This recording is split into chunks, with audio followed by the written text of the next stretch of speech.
I want to bring to light a potentially shocking case of foreign interference in the United States. The New York Post is reporting that protests, those anti-war protests against strikes in Iran, are being backed by, guess who? The Chinese Communist Party. At least some of them are. This comes after protests across the U.S. Joining me now to talk about this and a lot more from the Government Accountability Institute, author Peter Schweizer. Peter, thanks so much for joining me. Are we potentially seeing astroturfed opposition to this war by China, which of course has so much to lose if they lose Iranian oil supplies that they've been able to buy on the cheap? Oh, there's no question that China has a lot to lose, not just with Iran, but also with what happened in Venezuela. Venezuela, not as large as Iran in terms of oil supply, but also a crucial ally to China. In 58 days, basically, Donald Trump has taken out two of the most important allies of China in the developing world. And one of the means in which China is trying to respond to this is by activating their networks in the United States. So you have this American billionaire named Roy Singham, who we've talked about on this program before, who is friends with the CCP, lives in Shanghai. He's poured more than $100 million into radical groups and causes in the United States. He aligns with the CCP. And you also have groups like the Party for Socialism and Liberation, PSL, and another one in the U.S. called the Freedom Road Socialist Organization, FRSO, that are fraternal political parties with the CCP. They're friendly with them. They have pledged their allegiance to the CCP. They're the core of the violent protests that you see breaking out in these so-called anti-war protests. And Peter, when I spoke about the war last week, we were talking about how suddenly, all of a sudden, all of these professional signs suddenly start showing up everywhere. Are these signs and everything, this whole organizational network, it seems very professional. It seems to be completely non-organic. Why does this get charity status? It seems like this would be something that the Trump administration could really look at as a way to damage this network. No, I think you're exactly right. And we've had conversations with senior officials in the Treasury Department exactly on this issue. The bottom line is a guy like Roy Singham gets a tax deduction when he donates to these radical causes, I would argue on behalf of China. And why are we giving him a tax deduction? Why are we giving him nonprofit status when, again, I would argue he's doing the bidding of a foreign power? There were even news reports that he was activating this network even before the United States and Israel started bombing Iran. And that has given speculation to the idea that maybe the Chinese government, Chinese satellites were aware that military operations were commencing, and that maybe Roy Singham was told about it and activated accordingly. So I think the Treasury Department is key here because they can take out the reforms necessary. Indeed, and of course, it all comes back to the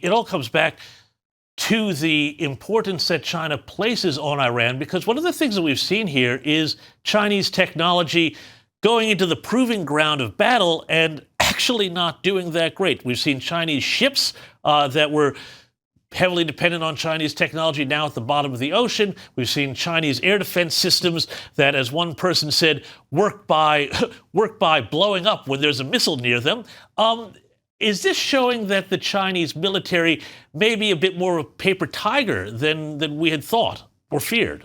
Yeah, yes, absolutely. And I think this is a big concern for Beijing. Let's remember, Beijing gave to Iran their most advanced air defense systems, highly touted. They didn't end up doing anything. They didn't shoot down a single American or Israeli plane, and they were destroyed by the air forces. There are intelligence systems that China has set up in Iran that didn't work. And this, to me, is reminiscent of what happened during the Cold War back in 1982. The Israeli Air Force and the then Syrian Air Force squared off above Lebanon that year. The Israelis were flying American F-15s, and the Syrians were flying MiG-25s. The Israelis won that air war by shooting down 82 MiGs without suffering a single casualty. Yes, the pilot training was key, but the technology was important as well. But what happened after that is the Soviet ability to sell their arms and to gain that revenue and to gain a political advantage with the countries buying those weapons kind of evaporated. Because if you're in the developing world, why do you want the second best weapon system when you might be facing the first a weapon system? So I anticipate that this is a major concern for China as it looks to trying to sell arms abroad and also use those arms sales to advance their political agenda.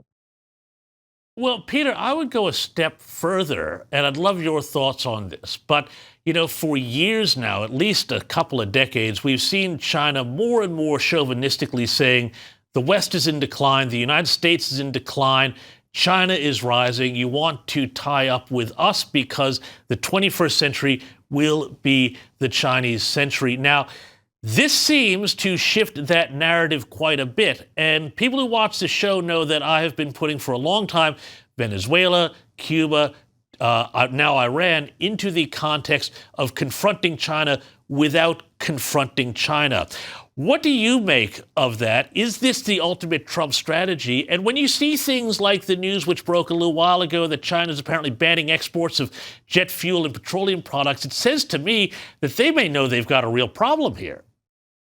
Yeah, I think they have a huge problem here. Just look at the competition that's taking place in artificial intelligence right now. And you would wonder, what does this have to do with Venezuela and Iran? Actually, a fair amount, because the two big tech infrastructure companies for China that are central to the AI race for them are Huawei and ZTE. These are the big conglomerates that create the networks that you need for artificial intelligence networks to work. Well, both of those companies, huge contractors in Venezuela and Iran, and they are now looking at losing tens of billions of dollars in revenue because they have large projects in scale in both of those countries. And guess what? They're not going to get paid for them. So the implications for China's sort of top-down, what I call market Leninist system, which is kind of a blend of the market, but dictated by Leninist control, has now been completely thrown into disarray. And what's happened is that the United States has picked off two of their biggest allies in the developing world, Venezuela and Iran, and China has been helpless to do anything about it. Any thought that they had of retaking Taiwan, for example, they now face the dilemma that the United States is in firm control of the Straits of Hormuz, and between 40 and 50% of all of China's energy, whether it comes from Iran, whether it comes from Saudi Arabia, goes through the Straits of Hormuz. So you could have a scenario where China decides to attack Taiwan, and the United States says, guess what? No oil from this region is going to China, and then they are in deep, deep trouble. So the amount of leverage that Donald Trump now has over China going into what is supposed to be a meeting between these two presidents, not too far away, the entire equation, I think, of that conversation has shifted to Trump's advantage.